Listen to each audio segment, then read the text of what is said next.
Death is one of the most feared tarot cards, and yet only very seldom does it represent anything to do with the physical death of the body.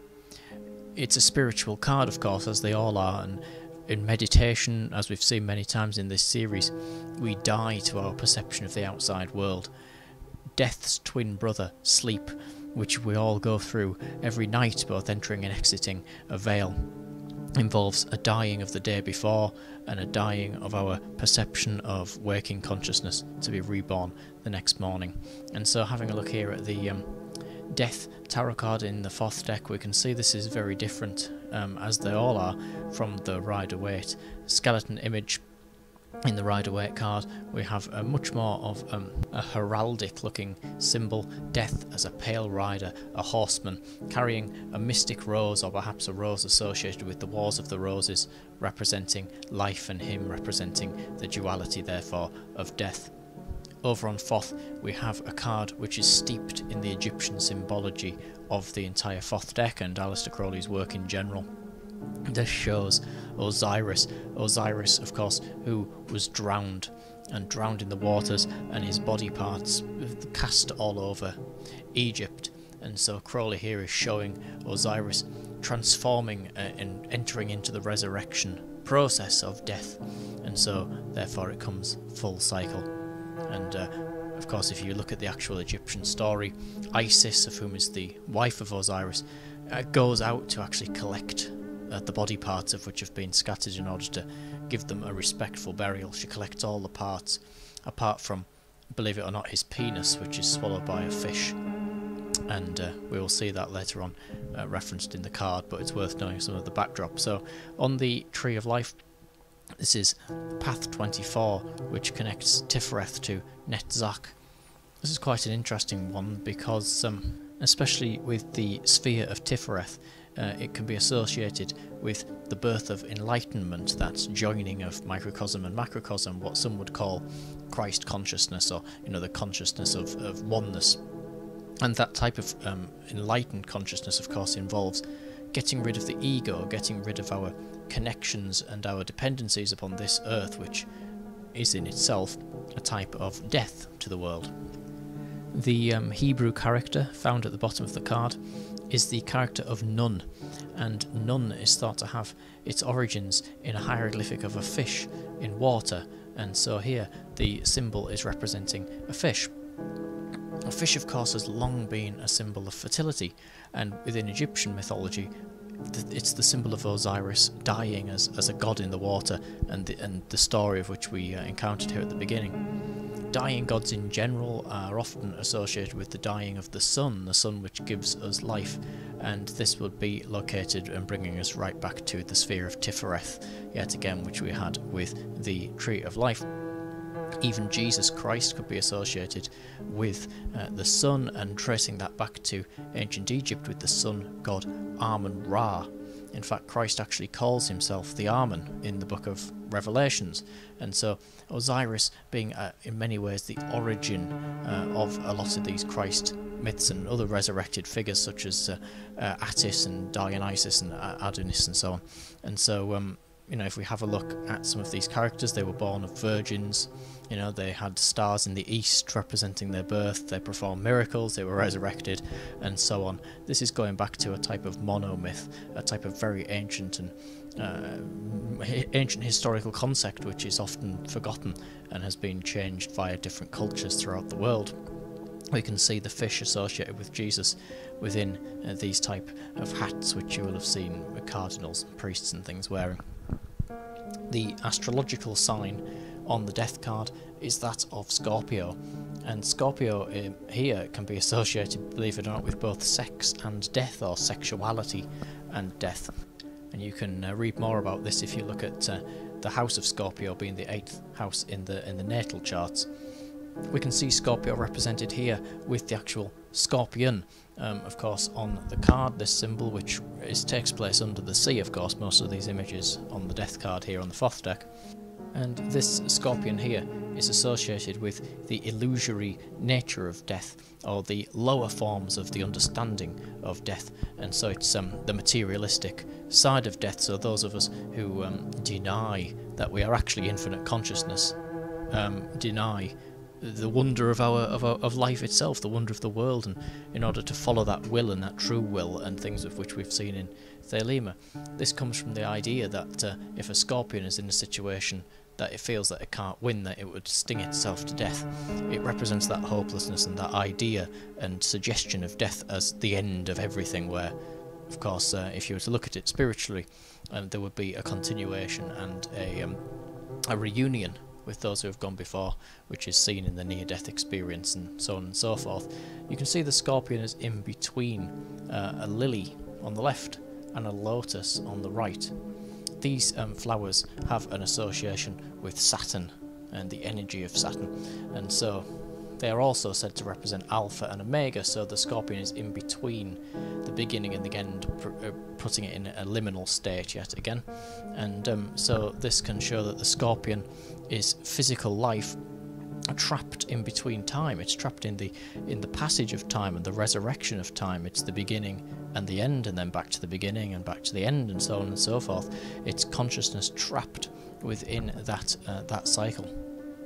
We also have this symbol of the fish and the serpent entwined on the card. This, of course, takes us firstly back to the Osiris story within the Egyptian mythology, and the idea of the phallus of Osiris. The fish, of course, can also represent semen and male sexual fluids in some of these type of esoteric images, although here it can really be representing the phallus of Osiris story, and the masculine energy can be the serpent, which you can interpret again as the Kundalini if you wish so, but it's less evident here, and the fish would be the feminine energy, and so you've got them both together representing the act of creation that we've seen so many times in these cards, and the birth of a new life and a new incarnation into life. So life in general takes place in between consciousness and unconsciousness. Death and life are seen as two aspects of the same coin. They're all infinite. There is really no death. There is merely different, if you put it into modern context, different vibrations and frequencies and so on.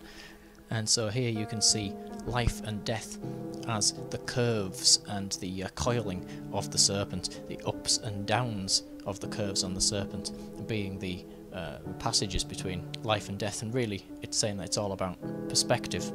And you can also see on the card at the top, near the actual top of the skeleton, an eagle.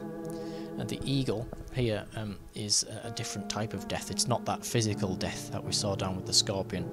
This is the death of the ego, the death of our connections with this world, as we said, and so therefore once that part of us dies, we achieve that oneness with our creator, that oneness with Kether, the spiritual white light, with the microcosm, macrocosm, or simply with God.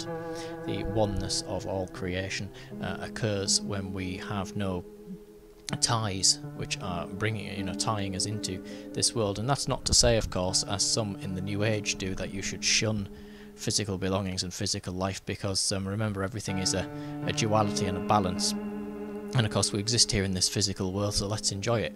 But this is saying that, of course, there is that higher level, that oneness which occurs with the death of the ego.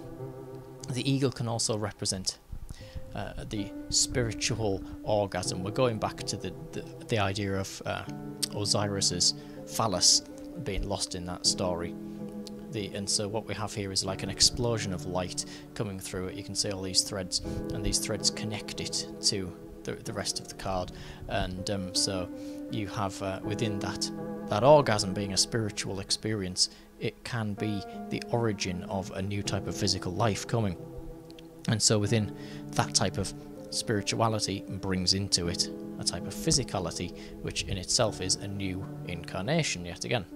And so we have there three different sort of types of death, and therefore they're basically a circle of life.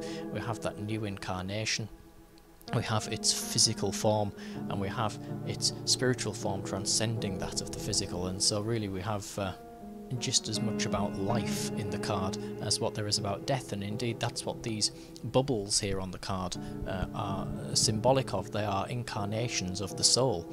These bubbles show inside them different ages of life, different forms of life incarnate. And so we have, for example, like an adult male and female, we have a child, and we even have a sperm, just a single sperm. And the bubbles are actually held together with like a web or threads, and if one is to trace this web down, you can see where it would join into the skeleton. This clearly is the bringing back of the phallus to Osiris, and so we have a wonderful duality here.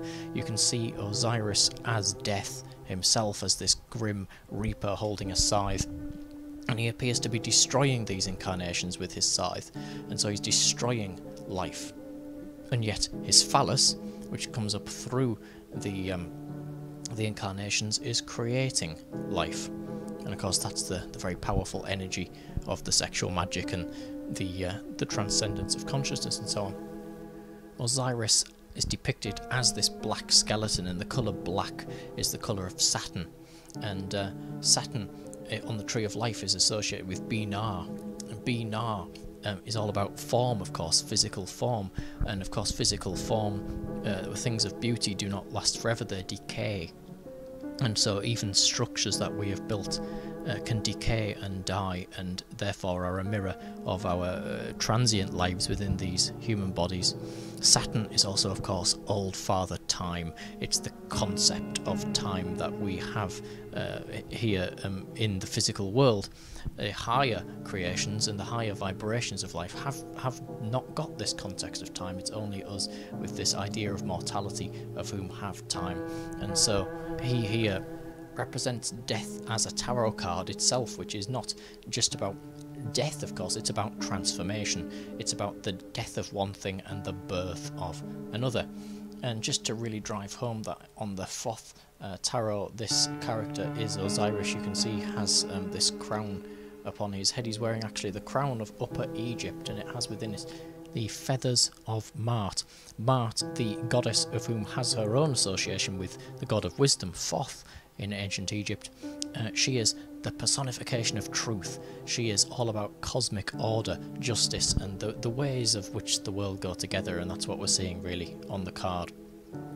Between the legs of the skeleton underneath, and just as the scythe sweeps in here, you can see death actually occurring. These two figures between the legs here of the skeleton are actually dying, so he's destroying them, and they're going down, of course, the lower part of the card.